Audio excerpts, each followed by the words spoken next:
A Confederação Nacional da Indústria, a CNI, apresentou um documento formal em defesa do Brasil no processo aberto pelo governo dos Estados Unidos com base na seção 301 da Lei de Comércio norte-americana. A investigação foi aberta em julho e reúne 6 pontos de preocupação apontados pelos Estados Unidos: comércio digital e serviços de pagamento eletrônico, tarifas preferenciais, aplicação de leis anticorrupção, propriedade intelectual, mercado de etanol e desmatamento ilegal. No documento, a CNI sustenta que não há base jurídica ou factual para sanções contra o Brasil e rebateu cada ponto da investigação. A entidade destacou que a legislação sobre o comércio digital e o PIX seguem padrões internacionais. Os acordos tarifários estão em conformidade com a Organização Mundial do Comércio. O país possui marco legal robusto anticorrupção, reduziu prazos de análise de patentes, mantém tarifas de etanol que não restringem o comércio e adota legislação ambiental rigorosa, com queda recente no desmatamento. Segundo a gerente de Comércio e Integração Internacional da CNI, Constança Negri, a manifestação tem respaldo amplo do setor produtivo. A CNI apresenta uma contribuição endossada por mais de 40 entidades empresariais com suas próprias manifestações e mostramos com dados concretos e evidência que o Brasil não adota práticas injustificáveis ou que discriminem as operações das empresas americanas e o nosso relacionamento comercial com os Estados Unidos. Reforçamos que medidas restritivas só podem trazer prejuízos a uma relação que é historicamente de benefícios mútuos e entendemos que o caminho certo é o do diálogo, da cooperação entre Brasil e Estados Unidos e continuaremos trabalhando nesse sentido. A seção 301 da Lei de Comércio dos Estados Unidos, de 1974, autoriza o governo norte-americano a investigar práticas de outros países consideradas injustas ou discriminatórias em relação ao comércio com os Estados Unidos. No caso do Brasil, se for confirmada a existência de práticas desleais, o governo norte-americano pode adotar medidas que vão de negociações bilaterais à imposição de tarifas adicionais e sanções comerciais. Reportagem Débora Souza. Com a indústria impactada pelos juros elevados e pelas incertezas externas, a Confederação Nacional da Indústria, a CNI, revisou a projeção do PIB industrial em 2025 no informe conjuntural do segundo trimestre e reduziu de 2% para 1,7%. A agropecuária ganhou ainda mais peso no desempenho da economia. A estimativa de crescimento do setor passou de 5,5% para 7,9%, consolidando o campo como principal motor da atividade no próximo ano. Segundo a CNI, o desempenho do mercado de trabalho também deve ajudar a sustentar o crescimento de 2,3% do PIB, mesmo diante do impacto das tarifas americanas sobre as exportações brasileiras. Para o diretor de economia da CNI, Mário Sérgio Teles, a manutenção da projeção geral do PIB esconde um cenário mais preocupante. Quando a gente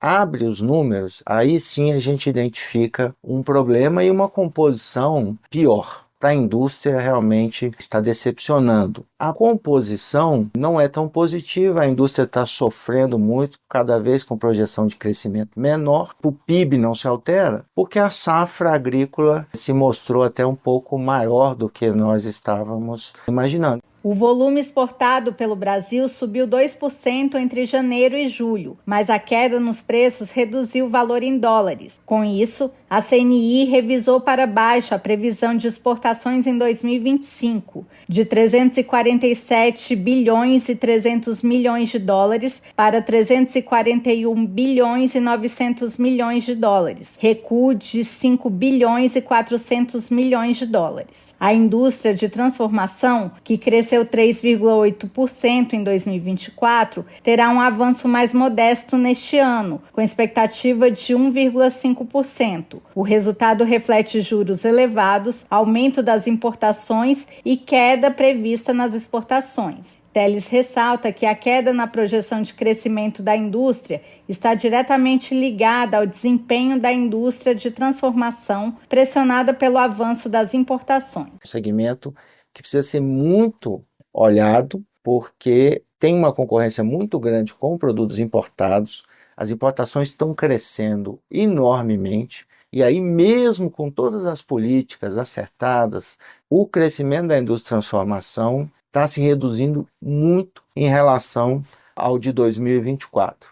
A inflação deve encerrar o ano com 5% acima dos 4,8% de 2024. Diante desse cenário e das incertezas externas, a CNI prevê que a taxa Selic se manterá em 15% ao ano até o fim de 2025. Acompanhe o desempenho econômico da indústria no site www.cni.portaldaindustria.com.br. Reportagem Débora Souza. Em audiência pública realizada terça-feira, a Confederação Nacional de Municípios, CNM, destacou que a aprovação do Projeto de Lei 1827 de 2019, que institui o piso salarial nacional para assistentes sociais, pode gerar impacto de R$ 1 bilhão por ano às prefeituras. O projeto prevê salário base da categoria em R$ 4.200, mas há uma ementa que propõe elevação para R$ 5.500. Segundo o analista técnico em assistência social da CNM, Bruno Trindade, a instituição do piso salarial pode acarretar na demissão de profissionais do Sistema Único de Assistência Social e na redução de serviços ofertados no CRAS e postos de atendimento para a população. Destacou ainda que a legislação determine a coparticipação da União, estados e municípios no financiamento do Sistema Único de Assistência Social. Na prática, os municípios arcam com quase toda a despesa. Atualmente, os repasses federais correspondem a cerca de 20% do orçamento da assistência. A deputada Laura Carneiro, do PSD do Rio de Janeiro, relatora do PL, posicionou-se favorável ao piso, mas ressaltou a importância da participação financeira da União. Se comprometeu ainda em buscar soluções junto a consultores da Câmara e ministérios para viabilizar a aprovação sem sobrecarregar excessivamente as prefeituras. Reportagem Mariana Ramos. Atenção Brasil! Nova Friburgo, município serrano do estado do Rio de Janeiro, na região centro-norte fluminense, já se prepara para viver mais uma vez o Dia Mundial da Criatividade. Depois do sucesso em 2025, a expectativa para abril de 2026 é ainda maior. Fique ligado e acompanhe as novidades. Criatividade transforma o mundo e começa por Nova Friburgo. Apoio Web Rádio Top Serrano.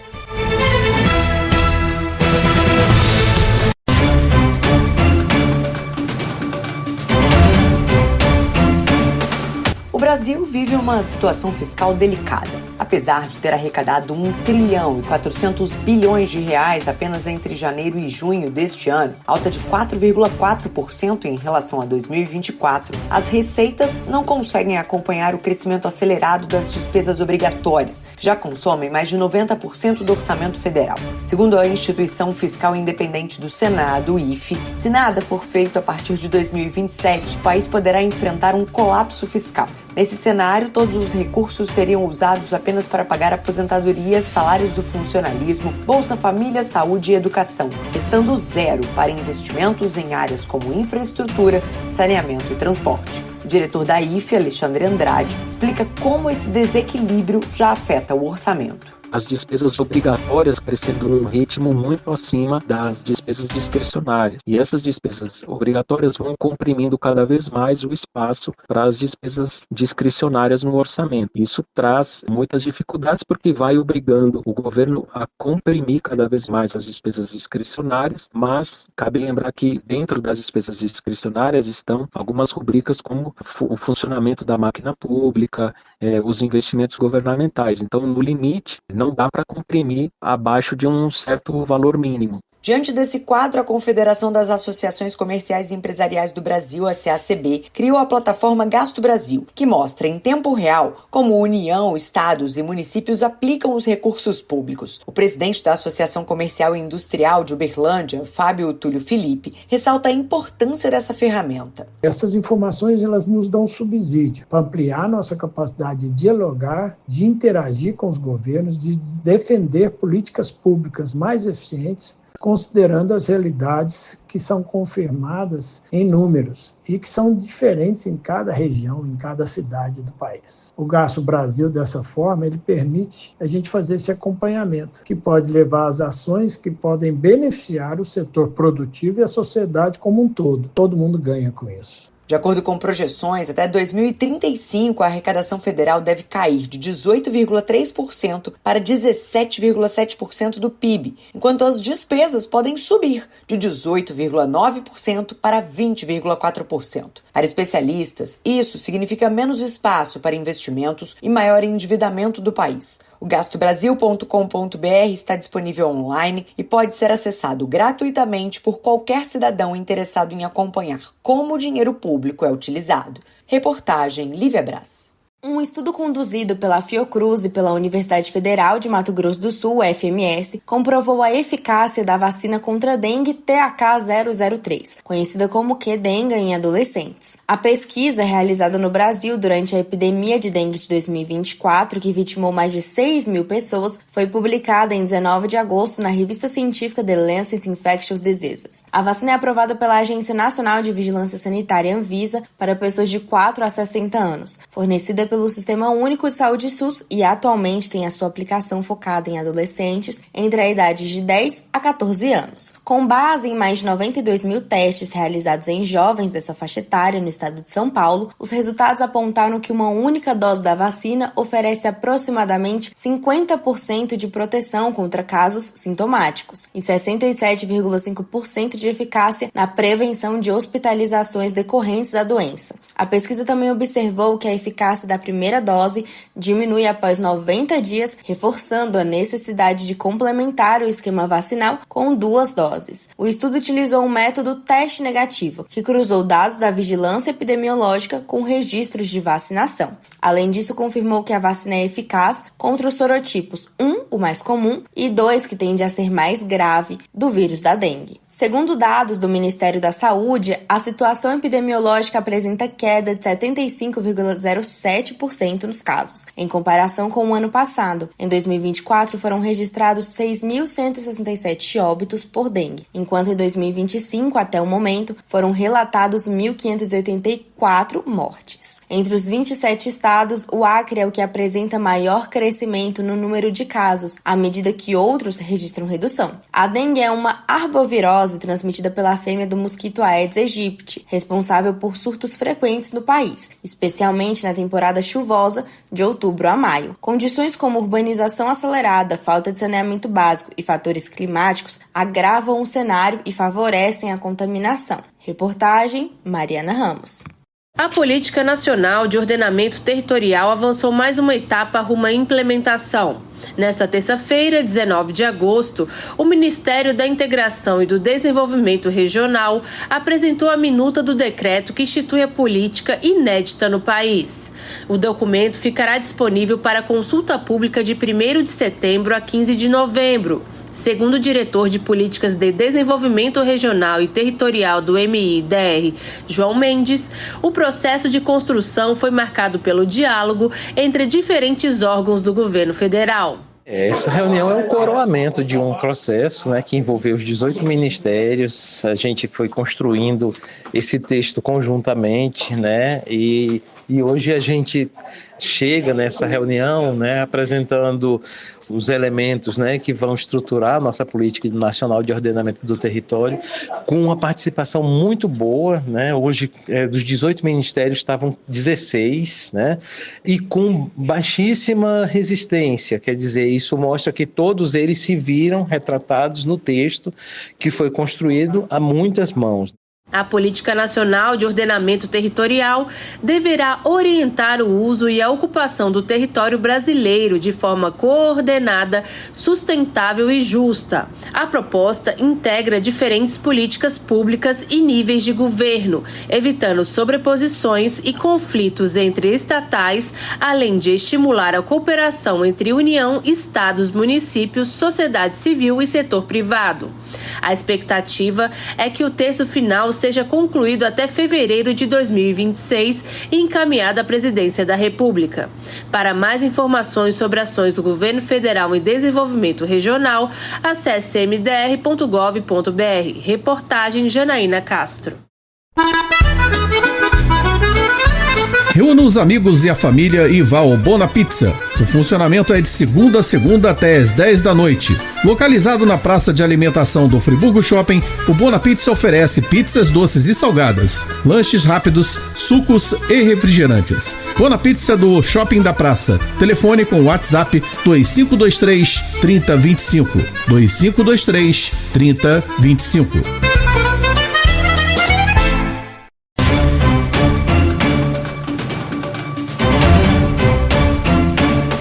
Parlamentares, governo e representantes do setor produtivo se reuniram em Brasília para debater os próximos passos da reforma tributária, que começa a ser implementada em 2026. Um dos pontos em destaque foi o impacto do Simples Nacional, regime que concentra milhões de micro e pequenas empresas no país. O vice-presidente jurídico da Confederação das Associações Comerciais e Empresariais do Brasil, a CACB, Anderson Trautmann, destacou que a proposta ainda precisa passar por muitos ajustes para alcançar seus objetivos.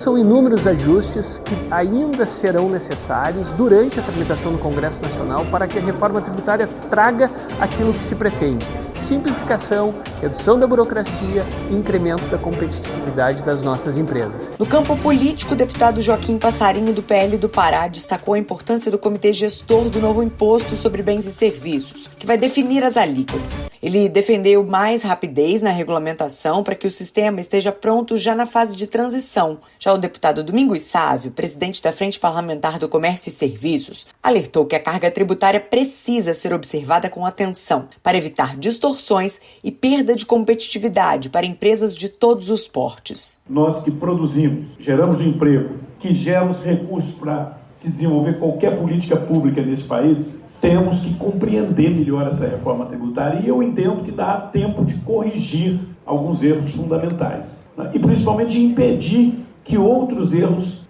venham se somar, especialmente na área tributária financeira. A expectativa é de que as negociações se intensifiquem nos próximos meses, com ajustes para garantir que a reforma atinja seus principais objetivos: simplificação, redução da burocracia e mais equilíbrio no sistema de impostos. Reportagem Lívia Brás. O Empreende Brasil, considerado o maior evento de empreendedorismo da América Latina, será realizado pela primeira vez na região norte do país. A conferência será realizada entre os dias 4 e 5 de setembro e conta com o patrocínio do Banco da Amazônia. O evento busca reunir líderes empresariais, empreendedores, investigadores, órgãos públicos e entidades do terceiro setor para promover inovação, sustentabilidade e transformação socioeconômica na região. Entre os objetivos do Empreende Brasil está fomentar o empreendedorismo e a inovação na região amazônica.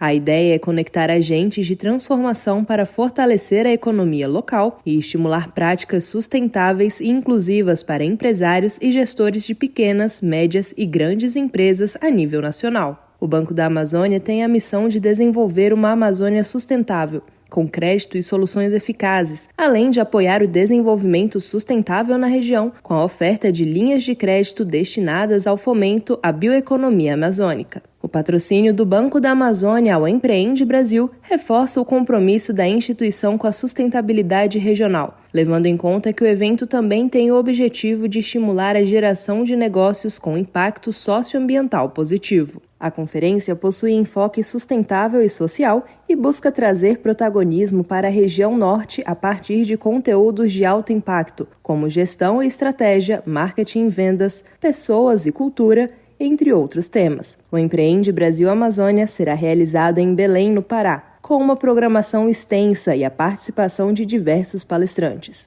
A programação completa e os respectivos palestrantes podem ser acessados no site www.empreendebrasil.com.br. No site também é possível realizar a compra dos ingressos. Reportagem Bianca Mingotti, locução Sofia Stein. O Rio Grande do Norte inicia uma nova etapa da sua história. Nesta terça-feira, 19 de agosto, as águas do Rio São Francisco chegaram ao estado, trazendo mais segurança hídrica para milhares de famílias. Em Jucurutu, na barragem de Oiticica, o ministro da Integração e do Desenvolvimento Regional, Valdez Góes, ao lado da governadora Fátima Bezerra, acionou a válvula dispersora que permitirá a distribuição da água para dezenas de municípios. Após percorrer 412 quilômetros sertão adentro, as águas do projeto de integração do Rio São Francisco seguem seu fluxo para atender a região do Seridó, como explica o ministro. Hoje, 19 de agosto de 2025, estamos aqui para dizer que as águas do São Francisco chegou no Rio Grande do Norte para ficar. Para salvar vidas, para desenvolver a agricultura, a indústria, a economia, o turismo, garantir emprego, garantir qualidade na vida das pessoas. O ministro Valdez Góes ainda destacou o compromisso do presidente Lula com a população nordestina para tornar o sonho da transposição uma realidade. Agradecer ao presidente Lula, agradecer ao povo do Nordeste, que foi quem elegeu fortemente o presidente Lula. Ele está aqui devolvendo a confiança de vocês com o trabalho. Por isso eu vejo com alegria a comemoração de vocês. Festejar a chegada da água, porque água é vida, água é desenvolvimento. Desde maio, o ministro tem percorrido o sertão nordestino com o Caminho das Águas, iniciativa que reafirma o compromisso do governo federal com a universalização do acesso à água no Nordeste, promovendo dignidade, cidadania e impulsionando atividades econômicas essenciais para o desenvolvimento sustentável da região. Para saber mais sobre as ações do governo federal em segurança hídrica, acesse mdr.gov.br. Reportagem Larissa Galli. Você sabia que a internet aumentou o alcance das emissoras de rádio? Além de poder ouvir nossa rádio em sua casa, trabalho e no carro, através de seu smartphone, você pode nos ouvir também em qualquer cidade, estado ou país. Basta baixar e instalar o aplicativo Radiosnet em seu celular ou tablet. É de graça. O Radiosnet está disponível para Android e iOS no site radiosnet.com.